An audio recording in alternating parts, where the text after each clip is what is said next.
Good morning friends. आधुनिक व्यवस्थापन पद्धती या विषयामध्ये सामाजिक बुद्धिमत्ता हा घटक आपण शिकत आहोत. या आधीच्या व्हिडिओ लेक्चरमध्ये आपण सामाजिक बुद्धिमत्ता ही संकल्पना समजावून घेतली.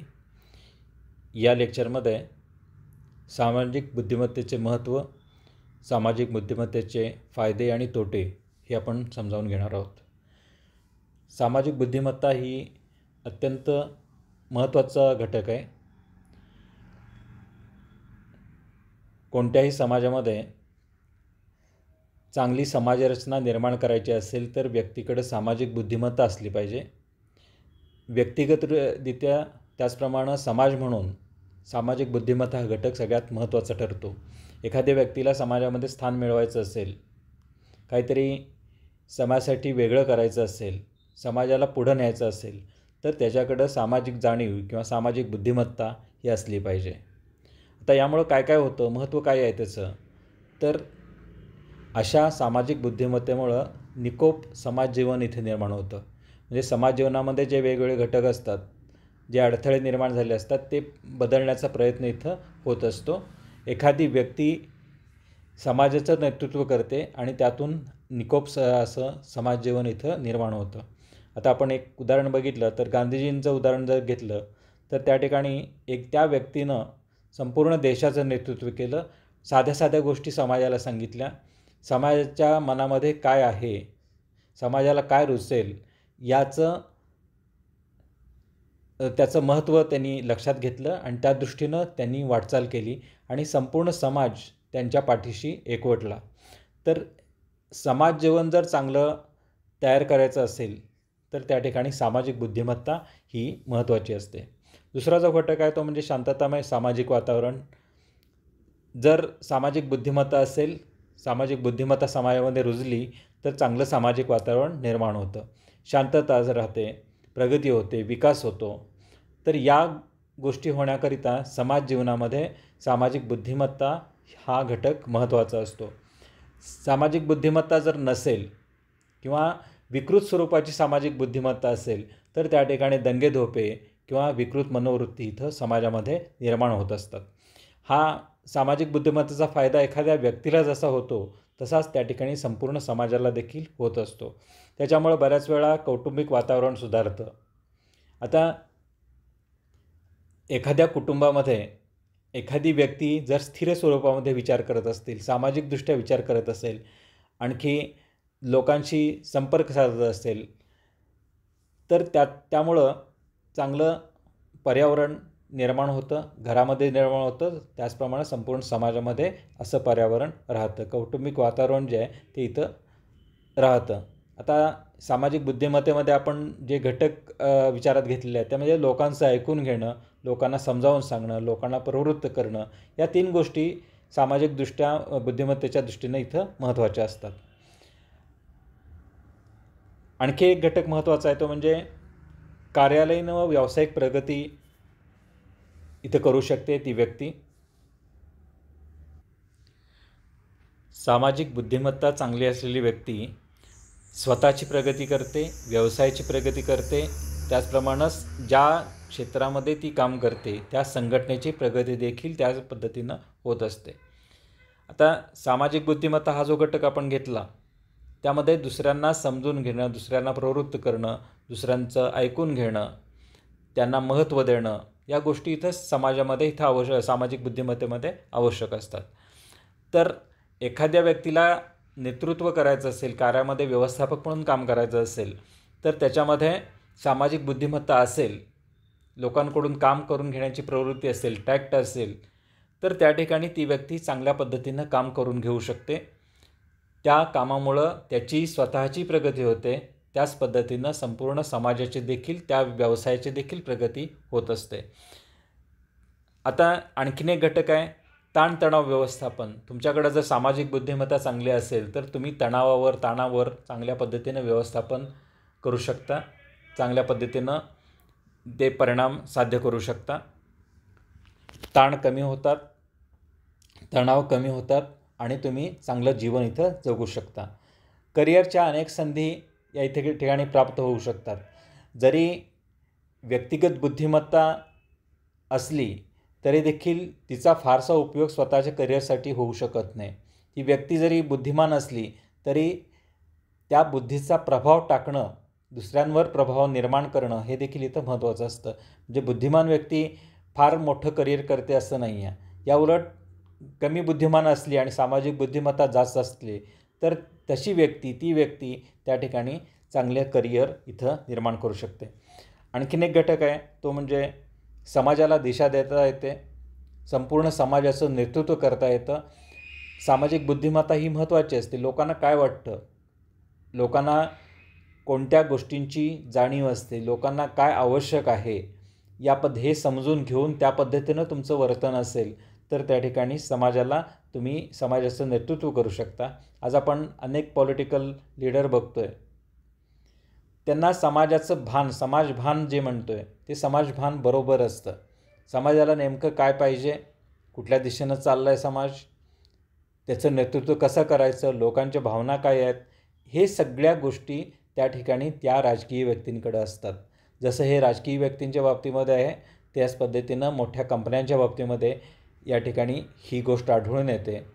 ज्यावेळी एखाद्या मोठ्या कंपनीचं नेतृत्व करतो त्यावेळी कामगारांना काय पाहिजे किंवा कर्मचाऱ्यांना इतर काय पाहिजे, त्यांना कसं दिशा देता येतील, त्यांना कसं मोटिवेट करता येईल, हे सगळं इथं पाहिलं जातं आणि त्या पद्धतीनं सामाजिक बुद्धिमत्तेचा जास्तीत जास्त वापर केला जातो. आता या ठिकाणी सामाजिक बुद्धिमत्तेचे फायदे व तोटे आपण लक्षात घेऊया. सामाजिक बुद्धिमत्तेचे फायदे जसे अनेक असतात तसे त्या ठिकाणी तोटे देखील असतात. ज्या व्यक्तींकडं सामाजिक बुद्धिमत्ता असते, समाजाविषयी कणव असते, समाजाचं समाजमन ज्याला माहिती असतं, ती व्यक्ती पर्यावरणाचं चांगल्या पद्धतीनं विश्लेषण करू शकते व लोकांशी संवाद साधू शकते. तर पर्यावरण विश्लेषण म्हणजे काय, तर समाजामध्ये ज्या ज्या घटना घडतात त्या कशामुळं घडतात, काय घडतात याचं विश्लेषण करणं आणि त्या पद्धतीनं संवाद साधणं लोकांशी. तर ही गोष्ट सामाजिक बुद्धिमत्ता असलेली व्यक्ती हे चांगल्या पद्धतीने इथं करू शकते. सामाजिक भूमिका चांगली मांडू शकते व समाजावर प्रभाव निर्माण करू शकते. म्हणजे तुमच्याकडे जर सामाजिक बुद्धिमत्ता असेल तर तुम्ही प्रभावी पद्धतीचं नेतृत्व करू शकता. यात पुन्हा संवाद हा सगळ्यात महत्त्वाचा घटक असतो. सामाजिक बुद्धिमत्तेमध्ये संवाद, लोकांचं ऐकून घेणं, लोकांशी संवाद साधणं, लोकांना प्रवृत्त करणं, या 3 गोष्टी ज्या आहेत त्या ठिकाणी महत्त्वाच्या असतात. सामाजिक बुद्धिमत्तेचा आणखी एक फायदा म्हणजे चांगल्या करिअर संधी उपलब्ध होतात. तुमच्याकडं थोडी कमी बुद्धिमत्ता असली तरी चालेल, परंतु तुमच्याकडं सामाजिक बुद्धिमत्ता असेल, समाजामध्ये जाण्याची प्रवृत्ती असेल तर त्या ठिकाणी तुम्हाला चांगल्या संधी मिळू शकतात. तुम्ही चांगलं करिअर करू शकता, मोठ्या कंपनीमध्ये पद निर्माण करू शकता किंवा एखाद्या विशिष्ट समाजाचं असेल किंवा एखाद्या पक्षाचं असेल नेतृत्व तुम्ही करू शकता. अशा व्यक्ती जीवनामध्ये चांगल्या यशस्वी ठरू शकतात. त्यामध्ये आत्मविश्वास व दुसऱ्यांवरील प्रभावाची जाणीव त्या व्यक्तीला इथं असते. ज्या व्यक्तींकडे सामाजिक बुद्धिमत्ता असते त्या व्यक्तींकडं आत्मविश्वास हा प्रचंड असतो. कारण आत्मविश्वासाशिवाय दुसऱ्यांशी बोलणं इथं शक्य नसतं. दुसऱ्यांवर प्रभाव टाकायचा असेल तर त्या ठिकाणी स्वतःकडं आत्मविश्वास असला पाहिजे आणि या आत्मविश्वासामुळं दुसऱ्यांवर कितपत प्रभाव पडतो, आपल्या बोलण्याचा किती प्रभाव पडतो हे देखील इथं महत्त्वाचं असतं. आणि सामाजिक बुद्धिमत्ता असलेल्या व्यक्ती याचा फायदा इथं घेऊ शकतात. म्हणजे आपण बोलतो त्याचा प्रभाव किती होतो, किती लोकांवर पडतो, कसा पडतो याची जाणीव त्या व्यक्तीला असते आणि या प्रभावाचा वापर करून ती व्यक्ती संपूर्ण समाजाचं, विशिष्ट घटकाचं नेतृत्व करू शकते. आणि त्याच पद्धतीने आणखी एक फायदा तो म्हणजे ताणतणावाचं व्यवस्थापन करू शकते. स्वतःचे तणाव आहेत ते नियंत्रित करू शकते. हे सगळे फायदे सामाजिक बुद्धिमत्तेमुळं इथं निर्माण होत असतात. आता सामाजिक बुद्धिमत्तेचा फक्त फायदाच होतो का, तर तसं नाही आहे. काही वेळा सामाजिक बुद्धिमत्ता असणाऱ्या व्यक्तींमुळं समाजाचा तोटा देखील होऊ शकतो. त्या व्यक्तींकडे सामाजिक बुद्धिमत्ता प्रचंड असते, खूप चांगली बुद्धिमत्ता असते, परंतु तो जर समाजाला चांगली दिशा देऊ शकत नसेल किंवा योग्य कामासाठी आपली बुद्धिमत्ता वापरत नसेल तर त्याचा तोटा अधिक होण्याची शक्यता असते. या ठिकाणी एक उदाहरण घेता येईल बघा. हिटलरचं जर तुम्ही उदाहरण घेतलं, जर्मनीमध्ये अतिशय चांगली सामाजिक बुद्धिमत्ता असणारी व्यक्ती, हिटलर म्हटल्यानंतर चांगलं नेतृत्व करणारी व्यक्ती, चांगलं प्रभाव टाकणारी व्यक्ती, त्यांची जी भाषणं आहेत, त्यांचं जे वर्तन आहे, त्याच्यामुळं एक मोठा प्रभाव संपूर्ण समाजावर त्याचा प्रभाव पडत असता. जर तुम्ही हिटलरची भाषणं जर ऐकली तर तुम्हाला लक्षात येईल की त्या ठिकाणी कुठल्या द्वेषानं, कुठल्या पद्धतीनं तो बोलत होता आणि त्याचा प्रभाव किती पडत होता. परंतु हा प्रभाव त्यानं चांगल्या गोष्टीसाठी वापरण्याऐवजी वाईट गोष्टीसाठी वापरला. ज्यू लोकांना छळण्यासाठी त्यानं आपल्या बुद्धिमत्तेचा वापर केला. त्यामुळे सामाजिक बुद्धिमत्तेचा असाही इथं तोटा होऊ शकतो. म्हणजेच तुमच्याकडं बुद्धिमत्ता असली, सामाजिक बुद्धिमत्ता असली, लोकांना समजून घेण्याची प्रवृत्ती असली तरी देखील तुम्ही कसा वापर करता त्यावर हे अवलंबून असतं. दुसरा जो घटक आहे, अयोग्य वापरामुळं देखील अनेक प्रश्न समाजामध्ये निर्माण होतात. आता हे जे आपण नेते बघतो, भारतामधलं नेतृत्व बघितलं किंवा इतर देशातलं नेतृत्व बघितलं तर अनेक देशामध्ये ज्या ठिकाणी लोकशाही नाही आहे, चीनसारख्या देशामध्ये फारशी लोकशाही नसते, परंतु त्यांचा जो अध्यक्ष असतो त्याच्याकडे त्याचं जे प्रभाव आहे, सामाजिक बुद्धिमत्ता आहे, त्याचा वापर योग्य गोष्टीऐवजी तो दुसऱ्या गोष्टीसाठी करत असतो. अशामुळं काय होतं तर समाज म्हणजे आहे ते पंगू बनतं.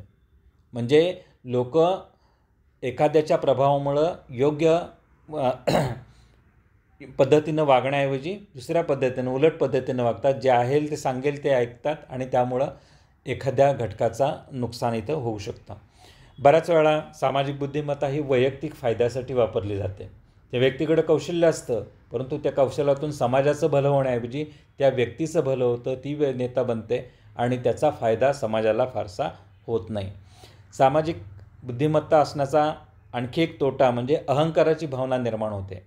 मी श्रेष्ठ आहे, मला सगळं कळतं, इतरांपेक्षा मी चांगला प्रभाव टाकू शकतो, असा अहंकार जर निर्माण झाला तर त्या ठिकाणी त्याचा फायदा त्या व्यक्तीला देखील होत नाही आणि समाजाला देखील होत नाही आहे. बऱ्याच वेळा आणखीन एक घटक आहे, तो म्हणजे समाजावरील प्रभावाचा दुरुपयोग.